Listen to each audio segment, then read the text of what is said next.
नमस्कार दोस्तों, आप देख रहे हैं मार्कशाला और मैं हूं सोमनाथ दास।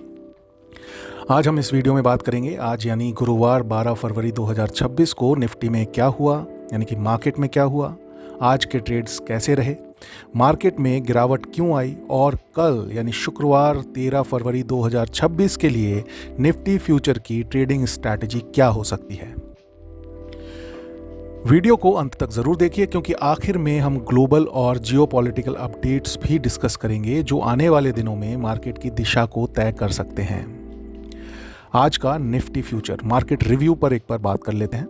दोस्तों, आज ग्लोबल मार्केट से हमें कमज़ोर हैंडओवर मिला जिसकी वजह से निफ्टी फ्यूचर में गैप डाउन ओपनिंग देखने को मिली। मार्केट पूरे दिन दबाव में ही रहा और अंत में निफ्टी फ्यूचर करीब 168 पॉइंट्स की गिरावट के साथ बंद हुआ। आज की कुल इंट्राडे रेंज लगभग 146 पॉइंट्स की रही।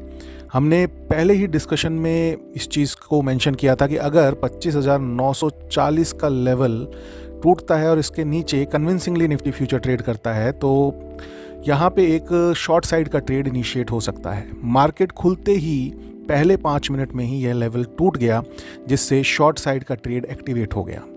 दिन के दौरान निफ्टी फ्यूचर ने एक बार फिर 25,940 को टेस्ट करने की कोशिश की, लेकिन वहां पर फिर से तेज बिकवाली देखने को मिली और यहीं से करीब 119 पॉइंट्स की गिरावट जो है हमने निफ्टी फ्यूचर में देखी। जो ट्रेडर्स मोमेंटम ट्रेडिंग और रेंज ट्रेडिंग के सेटअप दोनों को फॉलो किया उनके लिए भी ये ट्रेड प्रॉफिटेबल रहा, क्योंकि रेंज ट्रेड में आपने अगर 50 पॉइंट्स का स्टॉप लॉस हिट हुआ तो मोमेंटम ट्रेड में आपको 100 पॉइंट्स अर्न करने को मिले मिनिमम। और अगर खाली मोमेंटम ट्रेडिंग पे ही एक्टिवेशन रहा होगा जब 25,940 का लेवल टूटा तो सीधे सीधे आपके फेवर में ये ट्रेड पूरे 100 पॉइंट्स के साथ कन्वर्ट हुई होगी। आज का स्टॉक ऑफ द डे जो हमने आपके साथ डिस्कस किया था वो था एस्ट्राजेनेका। आज के लिए हमारा stock of the day nullify हुआ। रीज़न था स्टॉक सीधे 8,790 के आसपास ओपन हुआ जो हमारा स्टॉप लॉस का जोन था। कंपनी के रिजल्ट्स शायद मार्केट को पसंद नहीं आए और ओपन होते ही मार्केट में जोरदार बिकवाली थी जिसने कि उसकी ओपनिंग ही उस जोन में लाकर करी जो जोन हमारे स्टॉप लॉस का जोन हमने आपके साथ डिस्कस किया था। इस वजह से आज का स्टॉक ऑफ द डे में ट्रेड लेने का मौका ही नहीं मिला होगा। यह हमें सिखाता है कि अगर सेटअप फेल हो जाए तो ट्रेड को अवॉइड करना भी एक समझदारी भरा फैसला होता है। दोस्तों, आज मार्केट क्यों गिरा, क्या रीज़न रहा कि मार्केट में आज हमने ये वीकनेस देखी। दोस्तों, मार्केट बहुत ही अनोखी चीज़ है। जब सब कुछ पॉजिटिव दिख रहा होता है तभी कोई नया फैक्टर आकर पूरी दिशा बदल देता है। आज मार्केट पर सबसे बड़ा दबाव आईटी सेक्टर की वजह से आया। हालांकि पिछले कई दिनों से आईटी सेक्टर को लेकर के कमज़ोरी का माहौल चल रहा है जो कि आज और भी बड़े स्तर पर दिखाई दिया मार्केट में इसका इम्पैक्ट। इसका मुख्य कारण है आर्टिफिशियल इंटेलिजेंस यानी एआई का तेजी से बढ़ता प्रभाव। अब आप पूछेंगे कि भाई एआई तो खुद ही आईटी सेक्टर का हिस्सा है तो इसने कैसे दबाव बढ़ा दिया आईटी सेक्टर के ऊपर। एक्चुअली दोस्तों क्या है कि अब जो काम पहले इंडियन आईटी कंपनीज ज़्यादा चार्ज लेकर ज़्यादा समय में कर रही थी, यानी कि सर्विस सेक्टर के अंदर सॉफ्टवेयर डेवलपमेंट के अंदर, वही काम नए एआई टूल्स कम समय में और बहुत कम लागत में कर रहे हैं अपने क्लाइंट्स के लिए, या करेंगे आने वाले समय में अपने क्लाइंट्स के लिए। इस वजह से पूरी दुनिया में सॉफ्टवेयर और आईटी कंपनी जो कि सर्विसेज में डील करती है, सॉफ्टवेयर डेवलपमेंट में डील करती है, उन पर दबाव बना हुआ है। और क्योंकि निफ्टी में आईटी सेक्टर का दूसरा सबसे बड़ा वेटेज है इसलिए इसका असर सीधे निफ्टी पर पड़ रहा है, यानी कि भारतीय बाजारों पर पड़ रहा है। निफ्टी स्पॉट आज 146 पॉइंट्स गिरकर 25,807 पर जाकर बंद हुआ। हालांकि बड़ा ट्रेंड अभी भी पॉजिटिव ही बना हुआ है, लेकिन आने वाले दिनों में आईटी सेक्टर का स्थिर होना बहुत ज़रूरी है। चलिए अब बात कर लेते हैं कल की ट्रेडिंग स्ट्रैटेजी की। निफ्टी फ्यूचर के ऊपर इंट्राडे ट्रेड सेटअप कैसे प्लान करना है। अगर निफ्टी फ्यूचर 25,965 और 25,820 के बीच ओपन होता है तो एक रेंज ट्रेड एक्टिवेट होगा। 25,965 के पास शॉर्ट साइड करेंगे हम और 25,820 के पास लॉन्ग साइड का ट्रेड इनिशिएट करेंगे हम। दोनों में से जो भी लेवल पहले हिट हो उसी पे ये रेंज ट्रेड एक्टिवेट होगा, दूसरे को अवॉइड कर देना है। फिर स्टॉप लॉस रहेगा 50 पॉइंट्स का और टारगेट रहेगा 100 पॉइंट्स का। अगर निफ्टी फ्यूचर्स 25,965 के ऊपर मजबूती से ब्रेकआउट देता है तो फिर एक बुलिश मोमेंटम ट्रेड बनेगा। इस केस में 50 पॉइंट का स्टॉप लॉस और 100 पॉइंट्स का टारगेट लेकर के एक लॉन्ग ट्रेड हम इनिशिएट करेंगे। ऊपर की तरफ पहला रेजिस्टेंस दिखाई दे रहा है 26,050 पर और दूसरा रेजिस्टेंस हमें दिखाई दे रहा है 26,200 के लेवल पर। वहीं दूसरी तरफ अगर निफ्टी फ्यूचर 25,820 के नीचे मजबूती से ब्रेक करता है तो फिर एक बेयरिश मोमेंटम ट्रेड बनेगा। स्टॉप लॉस रहेगा 50 पॉइंट्स का और टारगेट रहेगा 100 पॉइंट्स का। नीचे की तरफ पहला सपोर्ट जो हमें दिखाई दे रहा है वो है 25,760 पर और सेकंड सपोर्ट दिखाई देगा 25,708 पर, यानी कि फर्स्ट सपोर्ट है 25,760 एंड सेकेंड सपोर्ट लेवल रहेगा 25,708 पर।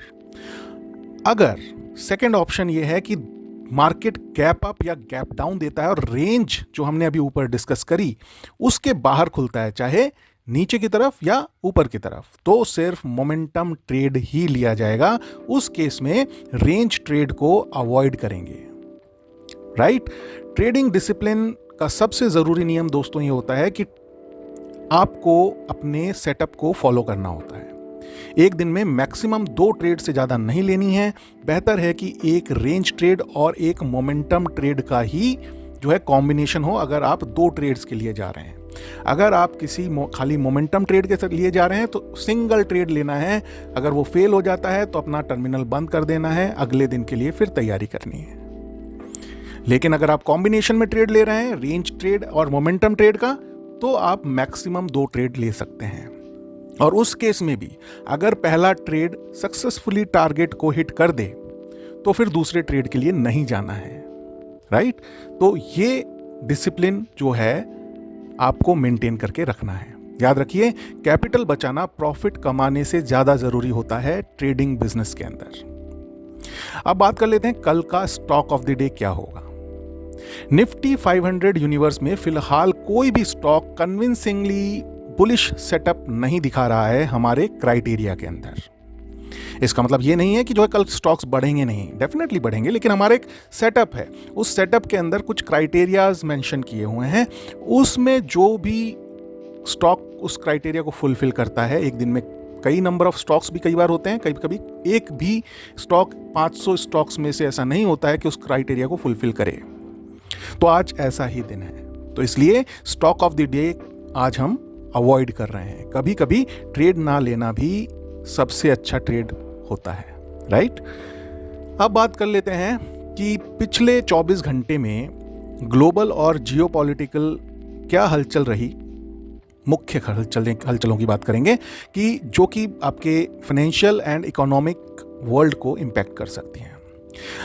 तो सबसे पहले अमेरिका में जनवरी महीने में 1.30 लाख नई नौकरियां जुड़ी हैं, जिससे डॉलर मजबूत हुआ, लेकिन फेड के ब्याज दर कटौती की उम्मीद थोड़ी कम हो गई है। तो इसको आप जानते हैं, स्टॉक मार्केट जब ब्याज दरों की कटौती की संभावनाएं कम हो जाती हैं तो इसको स्टॉक मार्केट्स अच्छे तरीके से नहीं लेते। तो इस वजह से थोड़ा प्रेशर आपको कल यूएस के मार्केट्स में देखने को मिला। यूके की अर्थव्यवस्था में केवल 0.1% की ग्रोथ दर्ज की गई है, जिससे यूरोप में आर्थिक मंदी की चिंता बढ़ी है। दोस्तों, फ्रांस के राष्ट्रपति इमैनुअल मैक्रों ने दुनिया को लेकर बड़ा बयान दिया कि वैश्विक हालात अस्थिर हो रहे हैं, जिससे जियोपॉलिटिकल रिस्क बढ़ता दिख रहा है। कच्चे तेल की कीमतों में 1% से ज्यादा की तेजी आई है, जिसका कारण मिडिल ईस्ट टेंशन और यूएस ईरान की बातचीत है।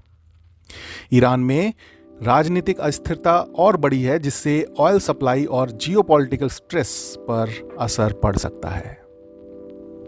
मार्केट आउटलुक क्या बता रहा है? शॉर्ट टर्म में वोलेटिलिटी बनी रह सकती है। आईटी सेक्टर पर दबाव अभी खत्म नहीं हुआ है, लेकिन बड़ा ट्रेंड अभी भी पॉजिटिव है। भारतीय बाजारों की मैं बात कर रहा हूं। इसीलिए ट्रेडिंग करते समय लेवल्स, रिस्क मैनेजमेंट और डिसिप्लिन का पूरा ध्यान रखना है आपको। चलिए, वीडियो खत्म करने से पहले एक डिस्क्लेमर आपके साथ शेयर करना जरूरी है।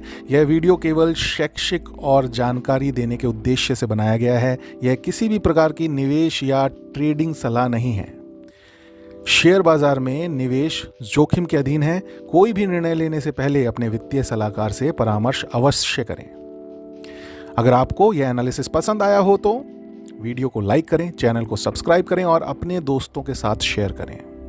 मिलते हैं अगले वीडियो में, तब तक के लिए सुरक्षित ट्रेड करें और स्मार्ट निवेश करें। जुड़े रहें मार्क शाला के साथ। Do trade, do invest and seek financial freedom with market Shala. Bye bye.